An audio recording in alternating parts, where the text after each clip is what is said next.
আজি একেবাৰে সহজভাৱে দৈ মাছ বনালোঁ। আপোনালোকে বনায় নে নবনায়? ইমান সোৱাদ লাগে মাছেদি বনালে, ভকুৱা মাছেদি। আজি দৈ মাছ মানে আৰু একেবাৰে সহজ বনাবৰ কাৰণে ভিডিঅ'টো চাবচোন। আৰু ইমান বেছি তেল দিয়া নাই, কাৰীটো বনালে এনেকুৱা তেল উঠি যায়। হয়নে নহয় আপোনালোকে নিজে বনাই চাব। এতিয়া চাওক ৰেচিপিটোৰ কাৰণে মই লৈছোঁ পিঁয়াজ কাটি লৈছোঁ। নতুনকৈ লৈছোঁ, কথাই বেলেগ ন। পিঁয়াজ সৰু সৰু মজলীয়া আকাৰৰ দুটা পিঁয়াজ, এটা বিলাহী, সৰু এটা বিলাহী আৰু দুটা কেঁচা জলকীয়া। নতুনৰ বস্তুত মজা বেলেগে হয়। এতিয়াহে হৈছে মোৰ। আপোনালোকক দেখুৱাই দিছোঁ, পাৰিছোঁ মানে। সেইদিনাখন দেখুৱাইছিলোঁ ন,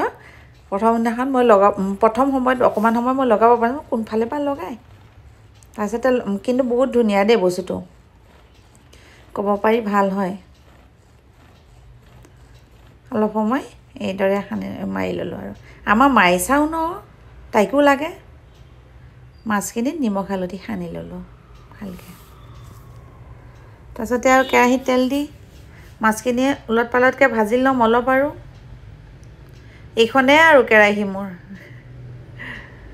আৰু মাছ ভাজা হ'ল, তেলতে কেইটামান জিৰা দিলোঁ, এটা শুকান জলকীয়াও দিলোঁ।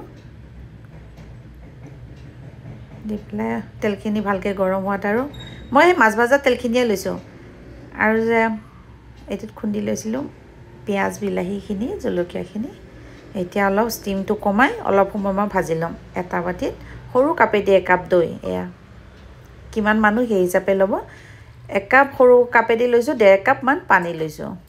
1.5 কাপ পানী, 1 কাপ দৈ, 1.5 কাপ পানী। এইখিনি ভালকৈ ফেটি লৈ তাত নিমখ হালধি, জিৰা ধনিয়া গুড়ি, অকণমান কাশ্মীৰী ৰেড চিলি পাউডাৰ দিছোঁ। ৰেড চিলি পাউডাৰটো দিয়াটো নিজৰ কথা আৰু মই অকণমান কালাৰ হ'লে ভাল পাওঁ, সেইকাৰণে দিলোঁ। এইখিনি এতিয়া ভালকৈ ফেটিব লাগিব। হাতেদিও ফেটিব পাৰি, মই এইডাল দিয়ে ফেটি লৈছোঁ। বঢ়িয়া হয়। আৰু নেফেটিলেও কথা নাই, চামুচখন দি ভালকৈ লৰাই থাকিলে, এইডাল দি নেফেটিলেও কথা নাই। পিঁয়াজখিনি ভাজা হ'ল। আদা নহৰু পেষ্ট আৰু কেঁচা জলকীয়াৰ পেষ্ট ইয়াতে দিলোঁ। কেঁচা জলকীয়াৰ পেষ্টটো অপশ্যনেল হয়, আপোনালোকে কিমান জ্বলা খায়। মই কেঁচা জলকীয়াৰ পেষ্ট বনাই থৈ দিওঁ। ভালকৈ ভাজা হ'ল, একদম ভালকৈ ভাজিব লাগিব যাতে তাৰ পৰা তেলখিনি ওলাই যায়। সেনেকৈ ভাজিব লাগিব। এইয়া ষ্টিমটো অকণমান মিডিয়াম হৈ আছে। এতিয়া ষ্টিমটো কমাই ল'ব, কমাই লৈ এই যে দৈ ঘোলটো তাতে দি দিব। ষ্টিমটো নবঢ়াব কিন্তু এতিয়া, আৰু বেছি লৰাইব নালাগে। এতিয়া মই ধুনীয়াকৈ ঢাকনখন দি দিম। ষ্টিমটো কিন্তু একেবাৰে নবঢ়াব। বহুত সহজ আৰু ইমান টেষ্টি। এইখিনি গোটা গৰম মছলা, লং, ইলাচি, ডালচেনি খুন্দি ল'ম এতিয়া। এনেকৈ খুন্দি লৈছোঁ। উতলিছে অলপ অলপ। এতিয়া অকণমান লৰাই দিব। লৰাই পেলাই মাছখিনি, ভাজা মাছখিনি ইয়াতে দি পেলাই আকৌ ঢাকন দি থৈ দিম। যদি কেতিয়া বনোৱা নাই নহয়, এদিন বনাই খাব, বৰ সোৱাদ আৰু ইজি হয় ন, চবতকৈ ইজি। তাত গৰম মছলাখিনিও তাতে দিলোঁ। উতলিল অলপ দেৰি, উতলাৰ পিছত গৰম মছলাখিনিও দিলোঁ। কি ধুনীয়া গোন্ধ এটা ওলাইছে। অকণমান কিন্তু উতলিব দিম এতিয়া। গ্ৰেভিটো অলপ মানে ডাঠ হ'ব।